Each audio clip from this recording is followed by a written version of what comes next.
The wrought iron gates of Willow Creek Estates, a haven for the vibrant senior set just outside of Saratoga Springs, New York, swung open, welcoming the gleaming Cadillac. Eleanor Vance, perched beside her husband, Samuel, smiled. After decades braving the concrete canyons of Manhattan, trading stocks and dodging yellow cabs, they'd finally found their slice of upstate serenity. This was it, the beginning of their second act, a chance to write a new, more peaceful story. Unsolved mystery was the last thing on their minds. A journey of discovery seemed far more likely. "Welcome home, my love," Samuel murmured, squeezing her hand. His salt and pepper hair was neatly combed, and his eyes, usually sharp and calculating, held a softer glint. He'd always promised her a garden, and Willow Creek boasted meticulously manicured lawns punctuated with vibrant flower beds. The air, crisp and clean, smelled of pine and possibility. Their new bungalow nestled on a quiet cul-de-sac was everything they dreamed of. A cozy fireplace, a sun-drenched breakfast nook, and a sprawling backyard that beckoned with the promise of lazy afternoons and alfresco dinners. But for Samuel, the backyard held a different kind of magic. He'd been a closet birder for years, his passion confined to dusty encyclopedias and hushed whispers during Central Park strolls. Now, he had a canvas all his own, a chance to orchestrate a symphony of chirps and tweets. "The feeders arrive tomorrow," Samuel announced, a boyish grin spreading across his face. Eleanor chuckled, nudging him playfully. "And the bird seed? Did you remember the black oil sunflower seeds? The chickadees adore them." "Of course, my dear. I've done my research." He gestured towards the garden shed, already overflowing with supplies. It was a testament to his enthusiasm, a promise of the avian paradise he intended to create. As they unpacked, filling their new home with familiar comforts, Eleanor felt a sense of contentment settle over her.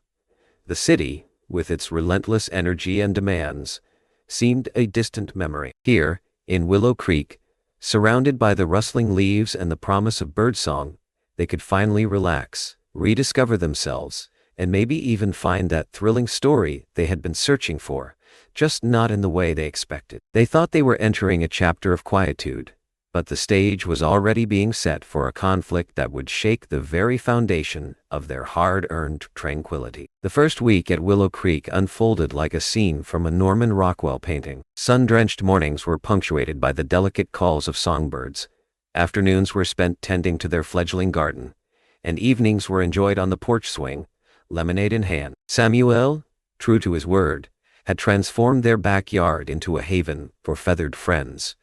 A vibrant array of feeders, each carefully selected for a specific species, hung from the branches of the ancient oak tree, attracting a flurry of activity. Eleanor, initially amused by Samuel's ornithological obsession, found herself captivated by the sheer beauty of it all. Scarlet cardinals flashed through the foliage, tiny hummingbirds hovered at the nectar feeders, and a family of blue jays squawked playfully as they vied for sunflower seed. This unsolved mystery of the natural world unfolding in their own backyard was more captivating than any Broadway show. The tranquility, however, was short-lived. One crisp autumn morning, a neatly typed letter arrived, bearing the official seal of the Willow Creek Estates Homeowners Association.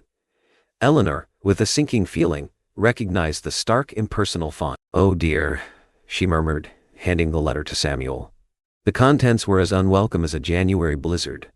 A complaint had been filed regarding the excessive bird feeding activities at their residence. The letter cited a vaguely worded clause about maintaining community aesthetics and preventing nuisances. "It has been brought to our attention that the aforementioned activities are attracting an unreasonable number of birds, potentially causing a disruption to the peaceful enjoyment of the neighborhood," it stated. Samuel's face flushed crimson. "Unreasonable? They're birds? They're beautiful," he sputtered, his carefully cultivated serenity crumbling before his eyes. He looked around their beautiful haven, knowing he had been trying to build a thrilling story of birds and community. Eleanor, ever the pragmatist, attempted to soothe his ruffled feathers.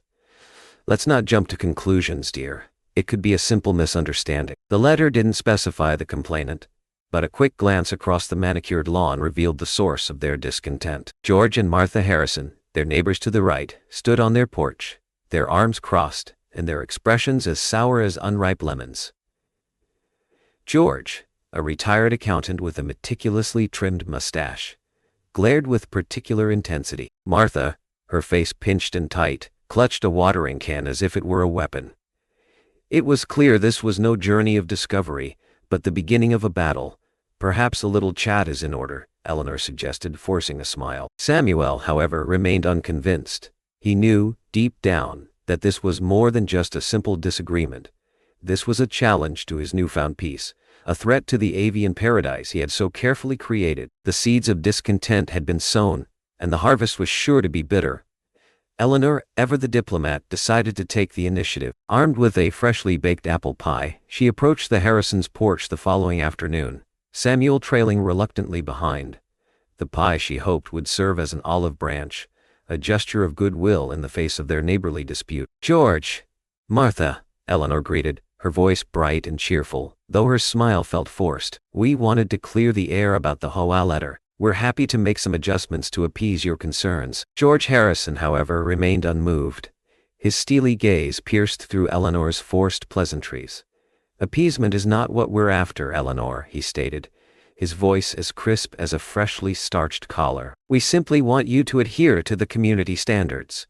The birds are a nuisance, plain and simple." Martha, usually the quieter of the two, chimed in, her tone laced with a subtle venom. "They're attracting rodents, too. I saw a squirrel scuttling across our lawn this morning. Disgusting." Samuel, his patience wearing thin, couldn't resist a retort. "Squirrels have always been in this area, Martha. They were here long before we arrived." The exchange quickly devolved into a tense back and forth, with the Harrisons reiterating their complaints and Arthur and Vivian attempting in vain to offer solutions. Reduce the number of feeders, change the type of seed, clean the area more frequently. Nothing seemed to satisfy them. This unsolved mystery of what the two of them wanted was a puzzle to solve. "It's not just the birds," Martha hissed, her eyes narrowing. "It's the type of people they attract." The implication hung heavy in the air. Eleanor stiffened. The Harrisons' harassment escalated beyond simple complaints. Late-night phone calls, filled with heavy breathing and muttered insults. A strategically placed garden gnome, adorned with a miniature protest sign reading "No More Birds," appeared on their lawn. Even the local news was called to make a story, but the news company refused to run it. Seeing no story that was newsworthy, this thrilling story was turning into an unwanted sideshow. Vivian, once the picture of gentle serenity, began to bristle. The constant pressure, the relentless negativity, were taking their toll. One morning, she found George Harrison peering into their backyard with binoculars. "That's it?" she exclaimed, her voice trembling with anger. "I've had enough." From that moment on, the dynamic shifted. Eleanor, no longer content to play the peacemaker, began to assert herself. She installed motion-activated sprinklers, strategically aimed at the Harrison side of the property. She purchased a powerful set of binoculars of her own, returning George's spying gaze with a defiant stare. The journey of discovery they had envisioned had taken an unexpected turn, transforming them from peaceful retirees into reluctant warriors. The war had begun, and Vivian Sterling was ready to fight the escalating harassment from the Harrisons had transformed Tranquility Gardens into anything but tranquil. The late-night phone calls, the passive-aggressive lawn ornaments, and the constant feeling of being watched had eroded Arthur and Vivian's peace of mind. Even the birds seemed to sing with a nervous edge. This unsolved mystery of the Harrisons' motivations loomed over them, casting a shadow on their once bright retirement.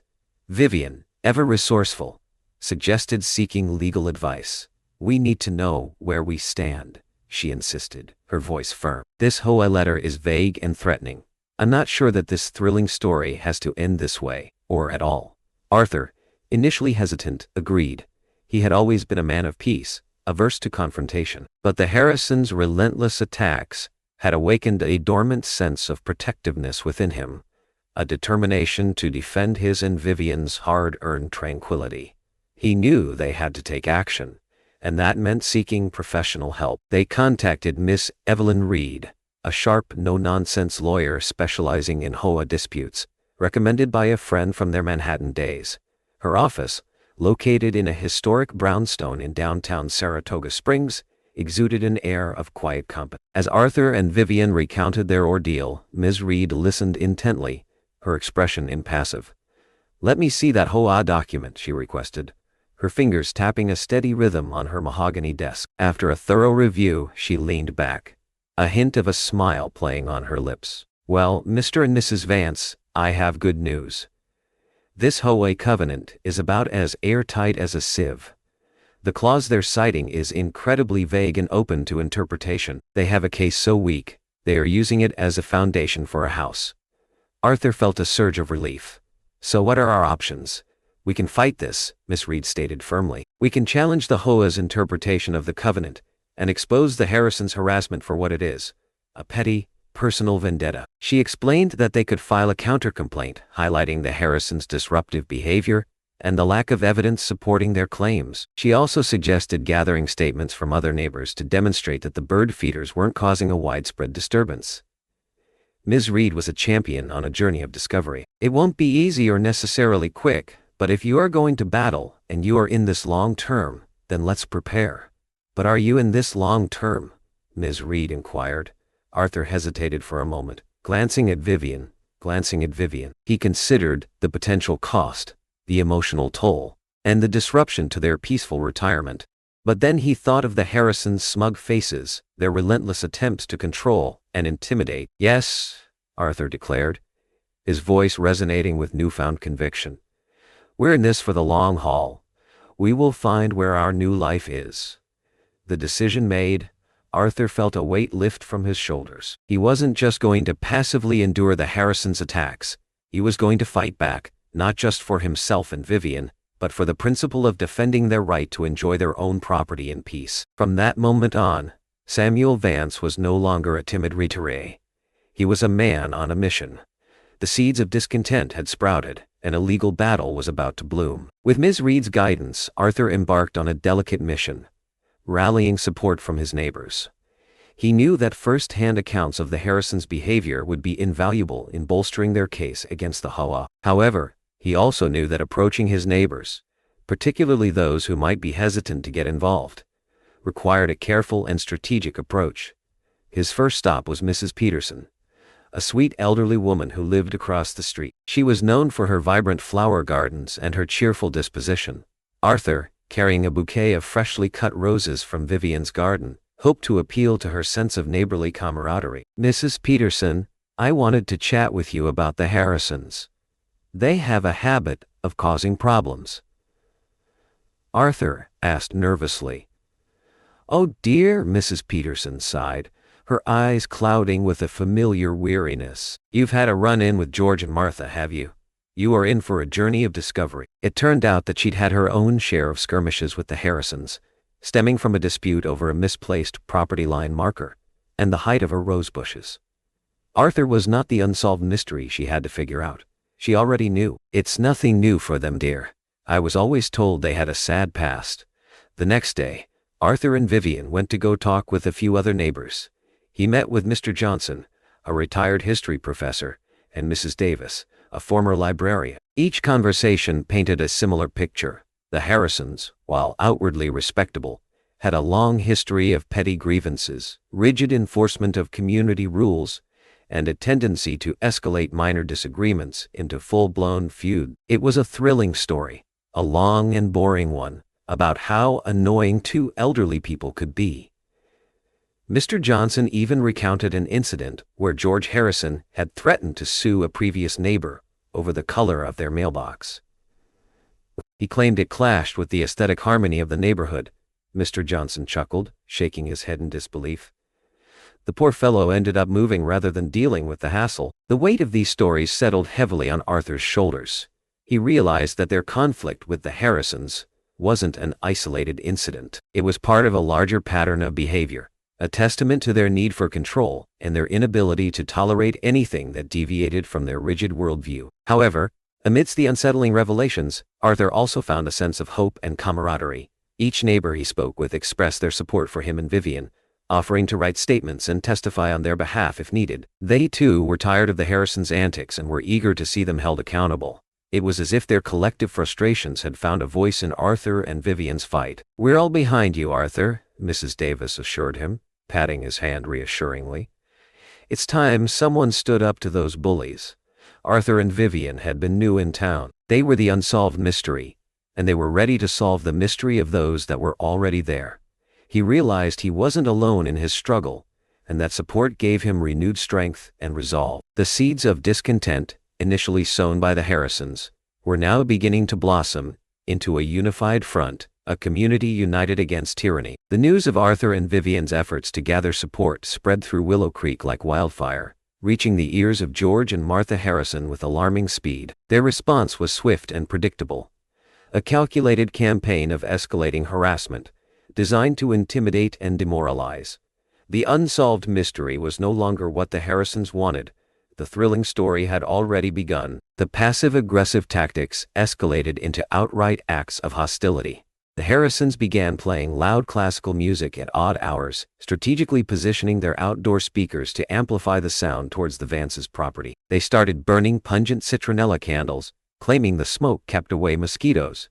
But Arthur and Vivian suspected it was simply another form of torment. One morning, Vivian discovered that someone had vandalized her prize-winning rose bushes, snipping off the blooms and leaving the stems to wither in the sun. "They did this, didn't they?" she cried, her voice choked with fury and frustration. Arthur, usually a beacon of calm, struggled to maintain his composure. He felt a surge of anger, a primal urge to retaliate in kind. But he knew that stooping to their level would only validate their accusations and undermine their legal case. "We can't let them get to us, Vivian," he urged, his voice strained. "We have to stay strong." It wasn't just the petty acts of vandalism. It was the constant feeling of being scrutinized, of having their every move monitored and judged. The Harrisons seemed to be everywhere, their watchful eyes like invisible daggers, piercing through their sense of privacy and peace. The strain began to take its toll on Arthur and Vivian's relationship. Sleepless nights, fueled by anxiety and anger, led to frayed tempers and strained conversations. Arthur found himself retreating into his birdwatching, seeking solace in the company of his feathered friends. Vivian, on the other hand, became increasingly fixated on the legal battle, poring over documents and obsessively checking the HOA's website for updates. She was on a journey of discovery. "We can't let them win, Arthur," she insisted one evening, her voice bordering on frantic. "We have to fight fire with fire." Arthur, weary and disillusioned, struggled to reconcile Vivian's newfound militancy with the gentle, compassionate woman he had known and loved for decades. He longed for the peace and serenity they had sought in Willow Creek, but that dream seemed to be slipping further and further away. The Harrisons' actions tested not only their resilience, but also their relationship, pushing them to the brink of despair. Could they withstand the onslaught of negativity, or would they succumb to the relentless pressure? The answer was yet to be written, but one thing was certain: the war for Tranquility Gardens was far from over. The Willow Creek Estates Community Center felt more like a courtroom than a gathering place. The air was thick with tension, the fluorescent lights casting a harsh glare on the faces of the assembled HOA board members, Arthur, Vivian, and the Harrisons. This unsolved mystery of what was going to happen next was in the air, just waiting to be written into a thrilling story. The Harrisons, represented by a stern-faced lawyer, presented their case first. George, his voice trembling with righteous indignation, recounted a litany of complaints: the excessive bird droppings, the unnatural noise levels, and the alleged decline in property values. Martha, her eyes glistening with unshed tears, spoke of sleepless nights and the constant anxiety caused by the Vances' reckless disregard for community standards. This was a journey of discovery. Their lawyer presented photographs of scattered birdseed, diagrams of the Vances' backyard, and even a decibel meter reading allegedly documenting the excessive bird noise. However, under Ms. Reed's skillful cross-examination, their evidence began to crumble. The photographs were grainy and lacked context, the diagrams were inaccurate, and the decibel readings were taken at times when no birds were present. Then came Arthur's turn. He spoke calmly and respectfully, presenting his own evidence. Signed statements from supportive neighbors, expert testimony from a local ornithologist, and the HOA's own ambiguous guidelines. He emphasized that his bird feeders were not causing a demonstrable nuisance, and that the Harrisons' complaints were based on personal animosity, not objective facts. But the turning point came when Miss Reed introduced a surprise witness, Mrs. Peterson, the sweet elderly woman who lived across the street from the Vances. With a trembling voice, Mrs. Peterson recounted her own experiences with the Harrisons, detailing their history of petty grievances and their relentless pursuit of conformity. Then Mrs. Peterson revealed a long-held secret about the Harrisons. Years ago, their own son had died in a tragic accident.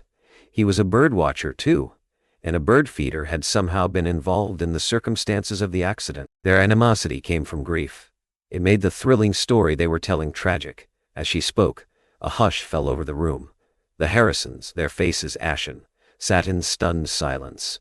The HOA board members exchanged uneasy glances. The veneer of respectability that the Harrisons had so carefully cultivated had shattered, revealing a deeper, more complex story of grief, resentment, and a desperate need for control. This unsolved mystery was finally solved for the audience. For the first time, Arthur saw a flicker of vulnerability in George Harrison's eyes, a brief glimpse of the pain that lay beneath the surface of his stern exterior. The revelation added a new layer of complexity to the conflict, forcing Arthur to question his own assumptions and motivations. It wasn't just about the birds anymore. It was about understanding, and perhaps even finding a path toward forgiveness. The HOA board's decision, delivered with a somber tone, was a clear victory for Arthur and Vivian. The Harrisons' complaints were dismissed, their actions deemed unsubstantiated and excessive. The Vances were free to continue their bird feeding activities, subject to reasonable community standards. The thrilling story had what would seem a normal resolution, but the victory felt hollow. As Arthur and Vivian walked back to their bungalow, hand in hand, the crisp autumn air seemed to carry a chill that went beyond the season. The unsolved mystery of the Harrisons' motives had been revealed, but the revelation brought little satisfaction. It only served to deepen the wounds that had been inflicted during the long and arduous battle. "It's over," Vivian said softly, her voice laced with exhaustion. "We won." Arthur nodded, but the triumph didn't register in his eyes. "At what cost?" he murmured, his gaze fixed on the distant silhouette of the Harrisons' house. The Harrisons, while publicly defeated, remained their neighbors. The unspoken tension between their properties lingered like a persistent fog. The sense of community that Arthur and Vivian had hoped to find in Willow Creek had been irrevocably damaged. The emotional toll of the conflict was profound. Arthur, once a jovial and carefree retiree, found himself consumed by anxiety and a lingering sense of unease. He still enjoyed watching the birds, but the joy was tinged with a sadness, a constant reminder of the conflict that had poisoned his sanctuary. Vivian, too, struggled to shake off the experience. The anger and resentment she had harbored towards the Harrisons had left her feeling depleted and cynical. She found herself questioning her own motivations, wondering if her desire to protect Arthur and their peaceful retirement had blinded her to the Harrisons' underlying pain. It was a journey of discovery she just hadn't known. One evening as they sat on their porch swing, the silence broken only by the chirping of crickets, Arthur turned to Vivian, his eyes filled with a deep sadness. "Do you think we made the right decision, coming here?" he asked. "Was it worth all this?" Vivian took his hand, her touch gentle and reassuring. "We can't let the Harrisons define our lives, Arthur. We came here to find peace, and we will. But that peace has to come from within, not from the absence of conflict." They both knew that their initial dreams of a carefree retirement had been naive. Life, even in a retirement community, was messy and unpredictable. But they also knew that they had each other, and that their love and resilience were stronger than any external force. The victory over the Harrisons might have been hollow, but it had also forged a new bond between them, a deeper understanding of their own strengths and vulnerabilities. The war may have ended, but the journey of discovery still lay ahead, a path toward finding peace on their own terms.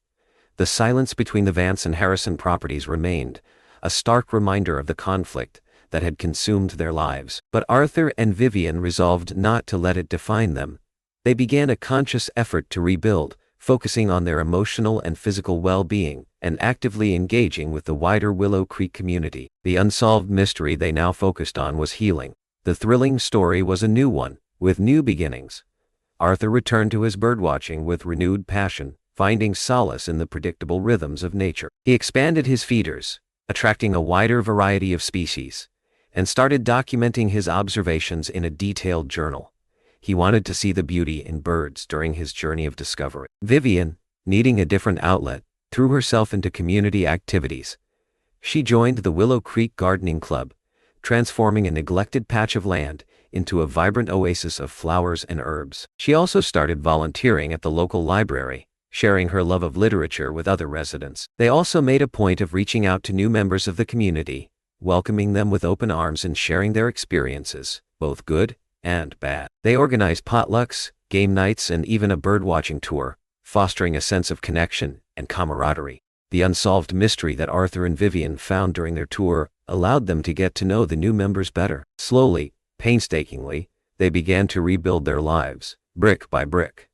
The scars of the conflict remained, but they were no longer the defining feature of their existence. They had learned that peace wasn't something that could be guaranteed, but something that had to be actively cultivated, nurtured, and defended. Their journey of discovery had led them to a deeper understanding of themselves, their relationship, and the importance of community. The Harrisons may have tried to steal their tranquility, but they had ultimately failed. Arthur and Vivian had emerged from the battle stronger, more resilient, and more determined than ever to create a meaningful and fulfilling life in Willow Creek. Years passed. Willow Creek Estates, once a battleground, settled into a new rhythm. The Harrisons remained, their presence a silent reminder of the past conflict, but their influence had waned. The community, strengthened by the shared experience, had learned to value tolerance and understanding. The thrilling story of their lives had finally come to a close. Arthur and Vivian found their stride. Their days were filled with simple pleasures, tending their garden, watching the birds, and spending time with friends. The emotional scars of the past lingered, but they were no longer debilitating. They had learned to accept the imperfections of life, to embrace the moments of joy, and to weather the storms with grace and resilience. It was a journey of discovery to find what made them happy. Arthur, his birdwatching more fervent than ever, became a local expert, leading tours and sharing his knowledge with anyone who would listen. Vivian, active in several community organizations, was a force for positive change, advocating for inclusivity and understanding. The unsolved mystery for them had finally been solved. They had found their life. They even found a way to coexist, if not reconcile, with the Harrisons. A nod of acknowledgement across the lawn, a brief exchange of pleasantries at the community center, small gestures that symbolized a fragile truce, a recognition of their shared humanity. One sunny afternoon, Arthur and Vivian sat on their porch swing, watching the birds flit among the feeders. A cardinal, a flash of red against the green foliage, landed on a branch near them. It sang a melody of peace and contentment. "We made it," Vivian said, her voice filled with a quiet satisfaction. Arthur squeezed her hand, his eyes reflecting the warmth of the setting sun. "We did," he replied. "We found our peace, not in the absence of conflict, but in the courage to face it, and in the love and support we found along the way."